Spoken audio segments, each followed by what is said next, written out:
meet my bride. Let's go for a ride in my newfangled automobile.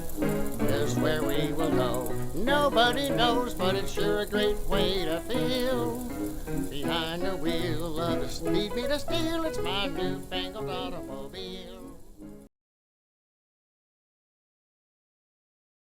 Hello and welcome to Vintage Car History. I'm Wild Bill.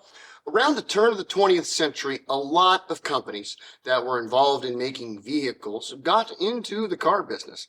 Bicycle builders, carriage and coach makers, sleigh makers, railway car builders. Many tried their hand at car manufacture and became successful. Yet the arms industry also spawned some impressive cars back in the day. And today we'll look at the cars of one of the greats, Hotchkiss. The story begins with Andrew Hotchkiss, who was born in 1823 in Watertown, Connecticut.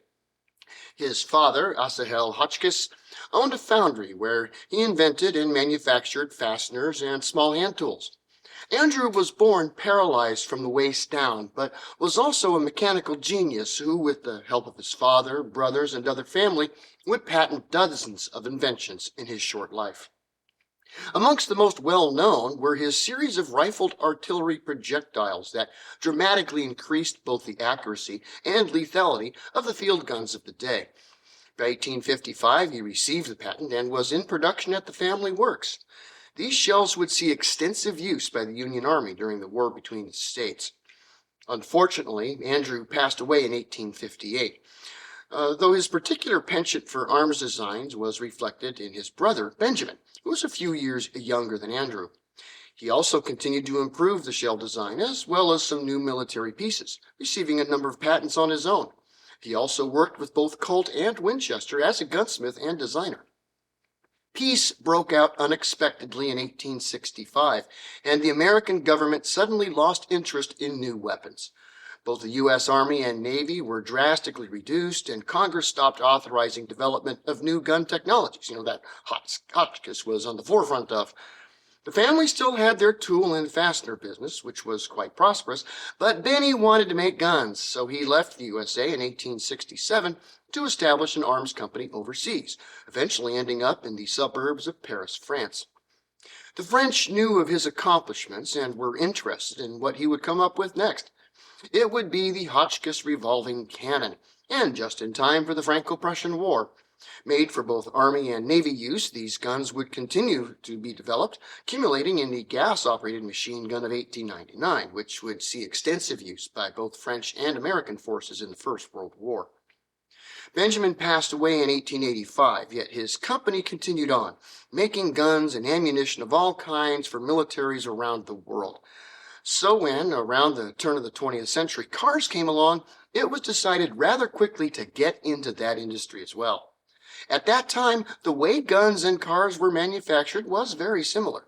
Both industries used foundries, employed lots of precision machining, and were familiar with how different metals and alloys behaved when things explode inside them and how to direct that energy. It was at the 1900 Paris World's Fair, also called the Universal Exposition, that Hotchkiss began their automotive forays. They, of course, had their display there, showing what modern marvels waited the armies of the future. But there were quite a few car makers also with their displays, and the Hotchkiss spies went to work, gathering as much design and engineering info about them as possible.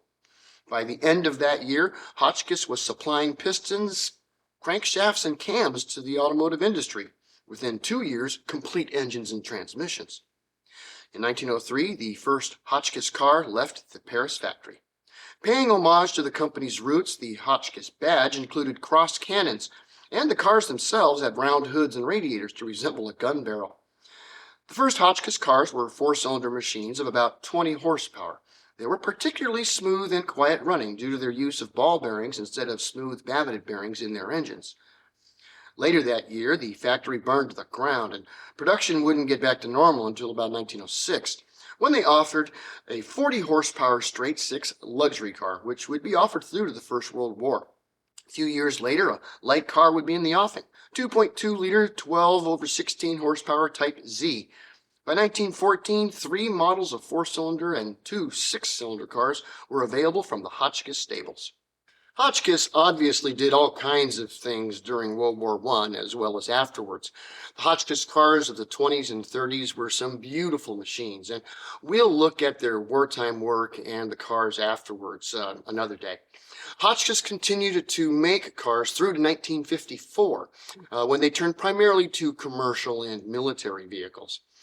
Hotchkiss has been purchased and reorganized several times over the last 50 years or so, presently being owned by the Thales Company, which is a major international contractor making all kinds of things for all kinds of governments, including guns and vehicles, just like they've done for over 120 years. Thanks for watching Vintage Car History, and we'll see you next week. Peace.